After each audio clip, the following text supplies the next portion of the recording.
All right, welcome to another deep dive. Today we are going to be taking a closer look at the four agreements. Los cuatro acuerdos. That's right, based on some excerpts that a listener sent in. And we always love to get listener feedback, by the way, so Possibly. if you have a book that's been really impactful for you that you think we should do a deep dive on, We'd love to see it. let us know. So the four agreements, it's more than just, another self-help book. It's rooted in this ancient Toltec wisdom. Yeah. And the Toltecs were this really interesting society Yeah. of scientists and artists who lived in southern Mexico. Mm-hmm.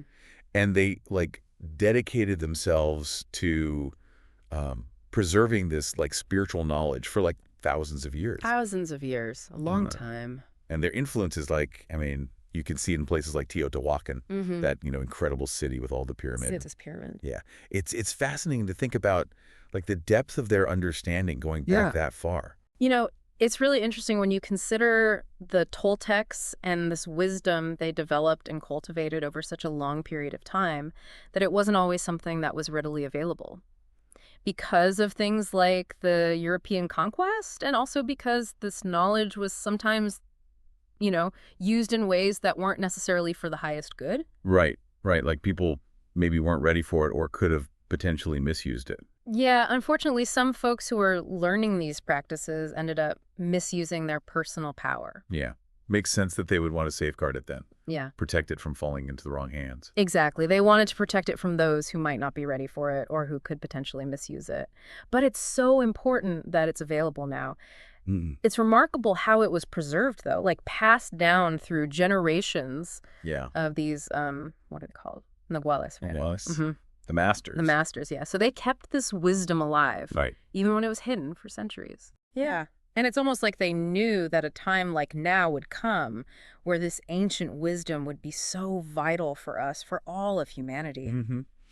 And it's thanks to Don Miguel Ruiz, a Nagual of the Eagle lineage, that we have access to this knowledge. So we owe him a debt of gratitude for bringing it back. Really do. And one of the most foundational teachings in the book is this idea that life, how we experience it, is basically a dream. A dream. Yeah, a dream. Our perceptions, the beliefs we hold so dear, they shape our reality. They literally create it, not just our own individual experience, but our collective experience as well. Wow. Okay. So that's a pretty radical concept right there. Yeah. That everything we perceive is like a dream. It is. And speaking of dreams, the book actually tells this really fascinating story about an ancient human who has this, profound awakening while they're dreaming. Yeah, they realize that everything is a manifestation of God. Right, that everything we see and feel and experience is all connected to this, divine source. And that our perception is just light perceiving light. It's kind of a mind-blowing concept. It really is. And then it goes on to say that the world is like a mirror reflecting this light, which is how we get the images that we perceive. Right. And it all makes sense, but there's a catch. There's this thing called the smoke mirror. Smoke mirror. Yeah, espejo humeante in Spanish. It's kind of like this pervasive illusion. Imagine a fog or a veil that's preventing us from seeing our true nature. And that true nature, according to the Toltecs, is pure love and light. So we are love and light, but this smoke mirror is preventing us from seeing that. Exactly. Okay. So how does that smoke mirror work? How does it keep us in this illusion? Well, we are all mirrors for each other, reflecting these images of light back and forth. Mm-hmm. But we often don't see ourselves in others. Yeah, why not? Because we have this wall of fog that distorts the images. The wall of fog. Yeah, it's built by our interpretations of the light, and it's what the Toltecs call the dream of humanity. Basically, the shared reality that we all experience. So it's not just our individual perceptions, but also the collective dream that clouds our vision. Okay, so we have individual dreams and a collective dream and a wall of fog distorting things. There's a lot to unpack here. Right? The book starts off with this section called Domestication and the Dream of the Planet. Yeah, it's a powerful section. And right away it says something that might sound a little strange. It says that we're actually always dreaming, even when we're awake. Always dreaming. Yeah. What do you think about that? Well, the Toltecs believed that dreaming is the primary function of the mind, and it happens 24/7. When we're asleep, our dreams are more fluid and less linear. But when we're awake, we experience this linear perception of time and events. But it's still a form of dreaming. shaped by our beliefs and perceptions. So it's like our waking life is just a more structured dream. And the book goes on to say that as kids, we didn't actually choose our beliefs. We just kind of agreed to the information that was given to us. Like whatever our parents or teachers told us, we just accepted it as truth. Yeah. That's kind of how we form our initial book of law. Right. The book talks about this concept of agreement. It's basically how we store information in our minds. And when we believe something without questioning it, that's what they call faith. Hmm. So we're all just walking around with these books of law that we didn't even write. Exactly. And this whole process of accepting these beliefs without question, that's what the book calls domestication. Yeah. And they compare it to training an animal. Training an animal. Yeah, like how we use rewards and punishments to get animals to behave the way we want. As kids, we were rewarded with praise and affection when we did what our parents wanted, and punished with disapproval or even physical discipline when we didn't. So we're domesticated the same way that we domesticate our pets. Well, in a way, yes. It's about shaping our behavior to conform to certain expectations. And over time, this creates our book of law, which is basically our belief system. Right, right. And that book of law is filled with all these rules and ideas about how we should act and what's right and wrong. Exactly. And it becomes the filter through which we experience the world. And then there's the judge, right? Yes, the judge, that internal voice that's constantly evaluating us, measuring us against the rules in our book of law. It tells us when we're good or bad, right or wrong, and it can be incredibly harsh and unforgiving. So the judge is like our internal critic, always pointing out our flaws. Exactly. And what happens when we break the rules in our book of law? We experience fear. Fear. Yeah, that uncomfortable feeling in the pit of your stomach. It's a sign that we've violated our belief system. And it opens up emotional wounds leading to guilt, shame, and what the book calls emotional poison. So breaking the rules leads to fear and emotional poison. But the book also says that even incorrect beliefs can feel safe. Why is that? Because they're familiar. We've been living with them for so long that they've become part of our identity. Even if they're causing us pain, they're what we know.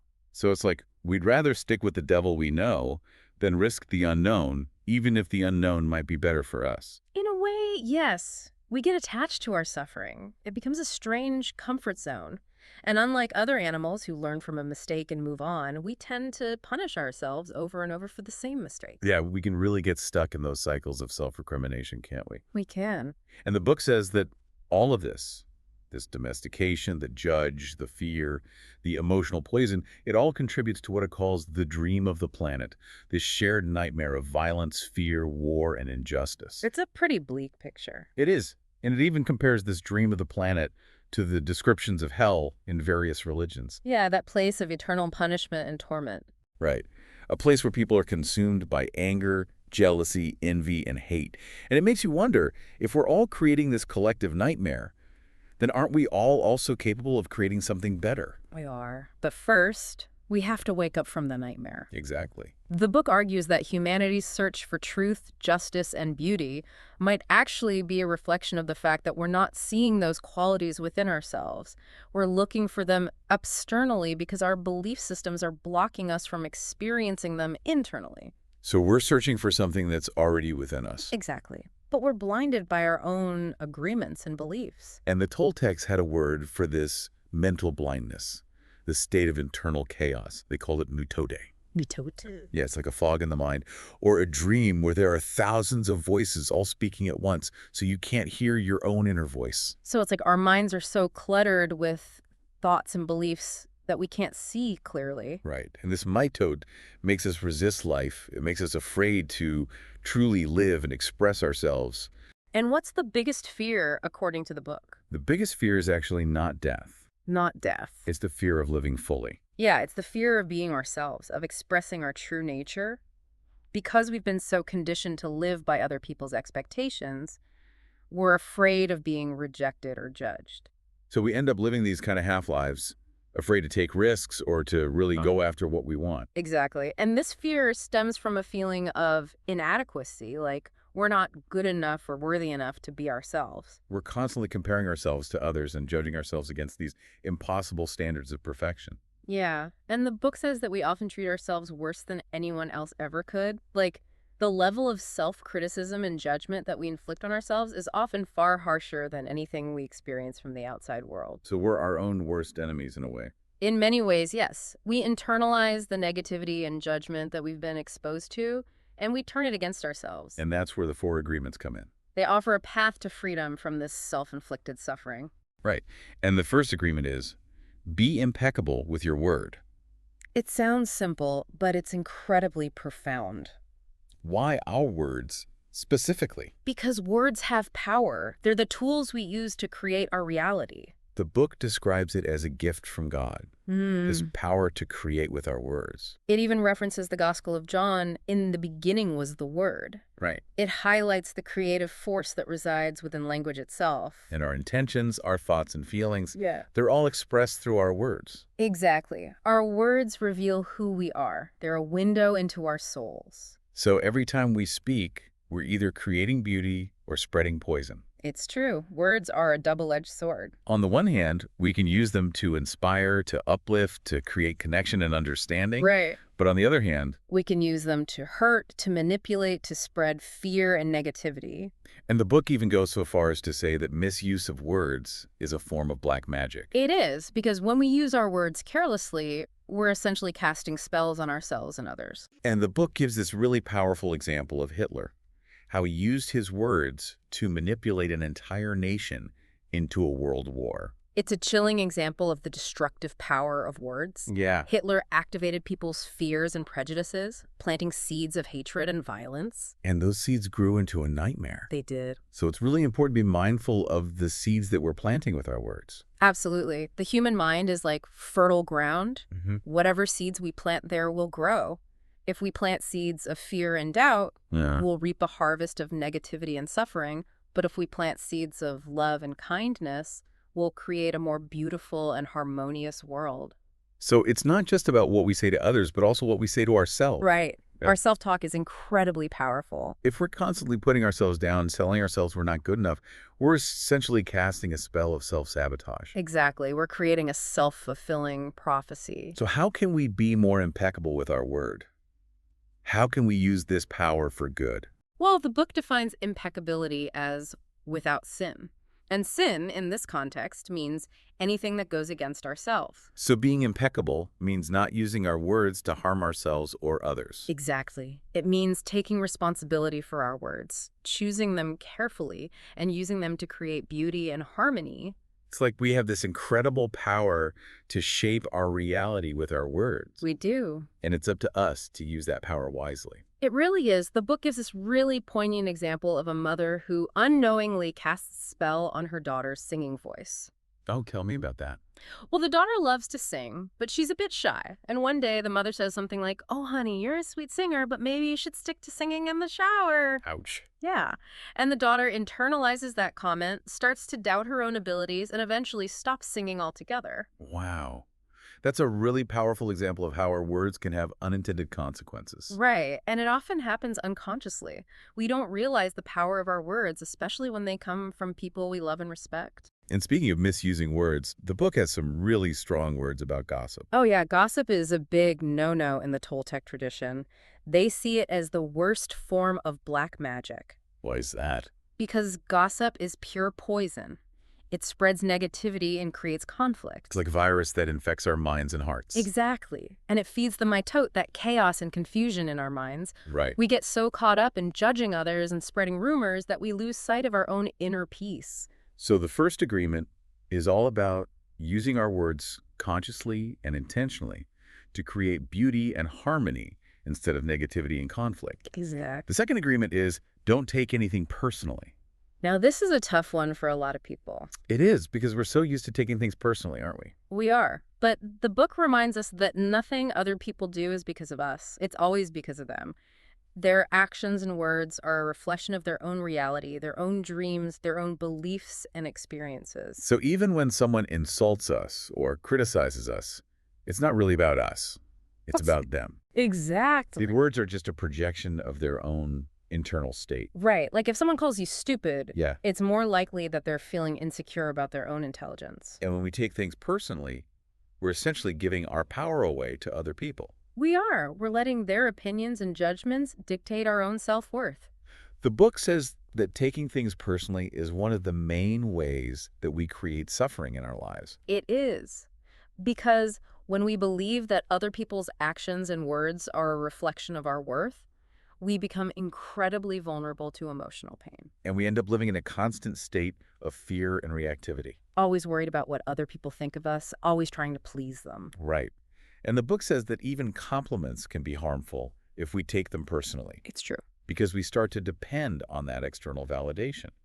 And we become afraid of losing it. Exactly. So what's the key to not taking things personally? Well, it starts with developing a strong sense of self-love. When we love and accept ourselves unconditionally, we don't need the approval of others to feel worthy. We're no longer dependent on their opinions or judgments. Right. And when we're not taking things personally, we're free to experience more joy and peace in our lives. Exactly. Because we're no longer letting the actions of others control our emotional state. And the book talks about how our minds operate on different levels, Mm-hmm. that there's this deeper level of awareness beyond our conscious thoughts, where our beliefs and assumptions originate. Right. And this is where the mitote comes in, that chaos and confusion in our minds. Yeah, the mitote is like a constant stream of conflicting agreements and beliefs that make it difficult to hear our own inner voice. And not taking things personally helps us to quiet that mitote Yeah. and to connect with our true selves. It does, because when Yeah. we stop taking things personally, we break the addiction to suffering. Addiction to suffering. Yeah, the book talks about how we often support each other in our suffering. How so? Well, if you need to be mistreated, you'll find people who are willing to mistreat you. And if you need to mistreat others, you'll find people who are willing to be mistreated. Wow. It's a dysfunctional cycle. It is.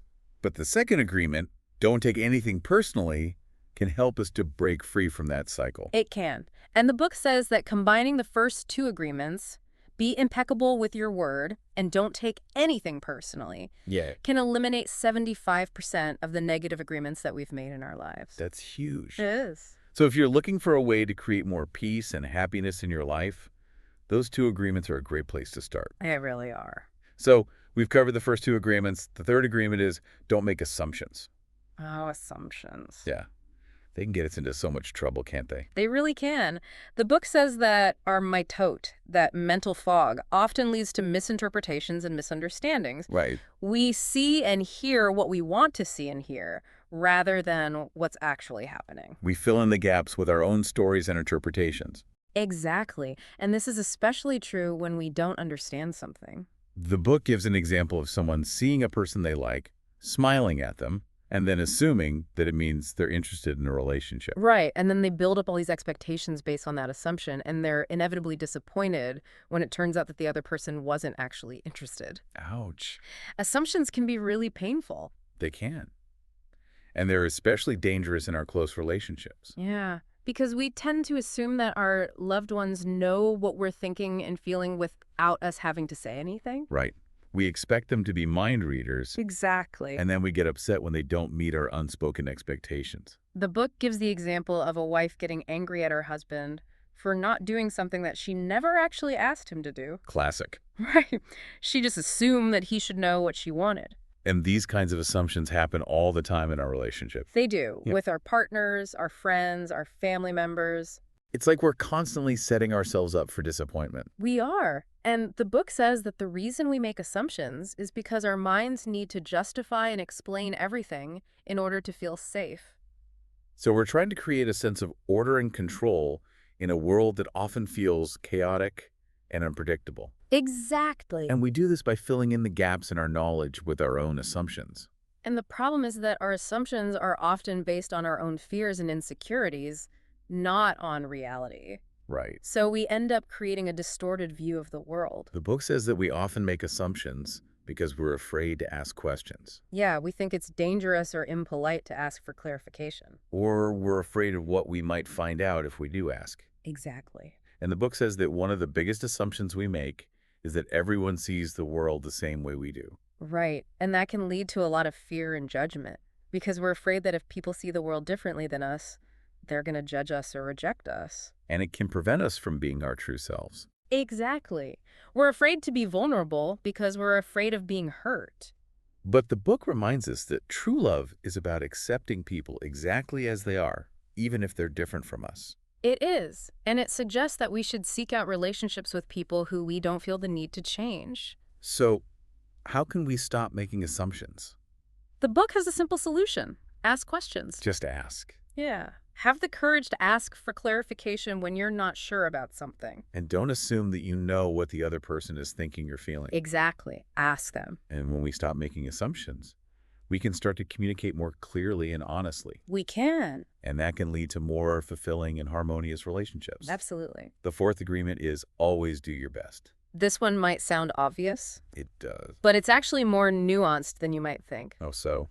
Well, the book says that our best will vary from moment to moment. Depending on our energy levels, our health, Right. our circumstances. Exactly. So some days our best might be really amazing, and other days it might be more subdued.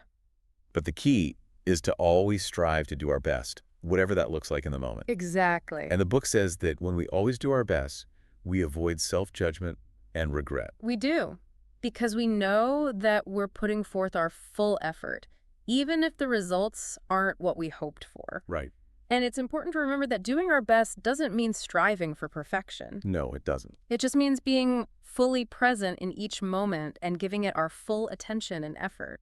And being kind to ourselves when we make mistakes. Absolutely. Self-compassion is crucial. The book encourages us to make doing our best a ritual in our lives. A ritual. Yeah, like bringing that intentionality to everything we do, no matter how small or mundane. I like that. The author even gives the example of taking a shower as an act of self-love. It's about bringing mindfulness and intention to every aspect of our lives. And it connects to the Indian ritual of puja, where they honor representations of God as a way of expressing their devotion. Right.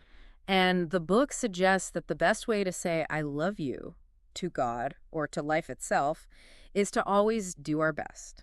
And to say thank you by letting go of the past and living fully in the present moment. Exactly. The book reminds us that we were born with the right to be happy, to love, and to enjoy life. We were. And that simply being alive is a gift. It is. And when we always do our best, we're honoring that gift. We are. And we're gradually weakening those negative habits that hold us back from experiencing true happiness and freedom. Right. The book says that the more we practice doing our best, the less we'll misuse our words, take things personally, and make assumptions. It's like a muscle that we're strengthening with each conscious effort. And over time, those negative patterns will start to fade away. They will. And we'll be left with a greater sense of peace, joy, and fulfillment. Exactly. And the book ends this section by saying that becoming a warrior means defending these 4 agreements with our lives. Defending them with our lives. Yeah, because our happiness and freedom depend on it. So it's not just about reading the book or understanding the concepts intellectually. No, it's about putting them into practice in our daily lives. It's about making a conscious commitment to live by these agreements, even when it's challenging. Exactly. And that's what makes us warriors. It does. Okay, so we've covered the 4 agreements. The next section of the book is called The Path to Freedom. And it starts off by asking a really important question. What does freedom really mean? Yeah. It's a question that we don't often stop to consider. We don't. We just kind of assume that we know what freedom is. But the book challenges us to think deeper about it. Right. It says that true freedom is not just about external circumstances, like being free from oppression or having certain rights and privileges. It's about internal freedom. Exactly. It's about the freedom to be who we truly are, without the constraints of our own limiting beliefs and self-imposed restrictions. It's about freeing ourselves from the tyranny of the judge and the victim within. Exactly. And the book uses this really interesting example of young children, how they're so free and uninhibited in their expression. They haven't been domesticated yet. They're still wild and untamed. Right. They live in the present moment without worrying about the past or the future. And they express their emotions freely and openly, especially love. Yeah. It's beautiful to watch. It is. But then something happens as we get older. We start to internalize the beliefs and expectations of our culture. Right. We learn to suppress our true selves in order to fit in and be accepted. And we lose that natural sense of freedom that we had as children. And the book asks us, what happened to that freedom? Where did it go? Right. And it challenges us not to blame our past or other people for our lack of freedom. Maybe because ultimately we're the ones who are keeping ourselves imprisoned. Right. We're the ones who are choosing to believe the lies that keep us trapped. Exactly. So the first step to freedom is to become aware of our own unfreedom. To recognize the ways in which we're limiting ourselves. Right. To see the wounds and the emotional poison that we're carrying around. And once we're aware of those things, we can start to heal them. We can. We can start to break free from the old agreements that no longer serve us. Exactly. And the Toltecs have a name for this process of becoming free. They call it becoming a master of the dream. A master of the dream. Yeah. The book says that our lives are a manifestation of our dreams. Mm-hmm. And that once we realize this, we can start to consciously create the lives we want. We can become the artists of our own reality. Exactly. Instead of being passive victims of circumstance. Right. And the book says that the Toltec way of life is all about becoming a master of the dream. It is. It's about living with awareness and intention. Right. It's about taking responsibility for our own happiness and well-being. And it's about living in a way that's aligned with our true selves. Exactly. The book outlines 3 masteries that are essential on this path to freedom. Oh, what are those? The first is the mastery of awareness, Mm-hmm. which is about knowing who we really are beyond the masks and the limiting beliefs that we've adopted. Right. The second is the mastery of transformation, Mm. which is about learning how to change those limiting beliefs and to free ourselves from the domestication that we've undergone. And the third mastery is the mastery of intent. Right. Which is the force that makes energy transformation possible. It's the power of our will, aligned with our heart's desires. And the book says that the mastery of intent is also the mastery of love. Because love is the most powerful face in the universe. It is. It's the energy that creates and sustains all things.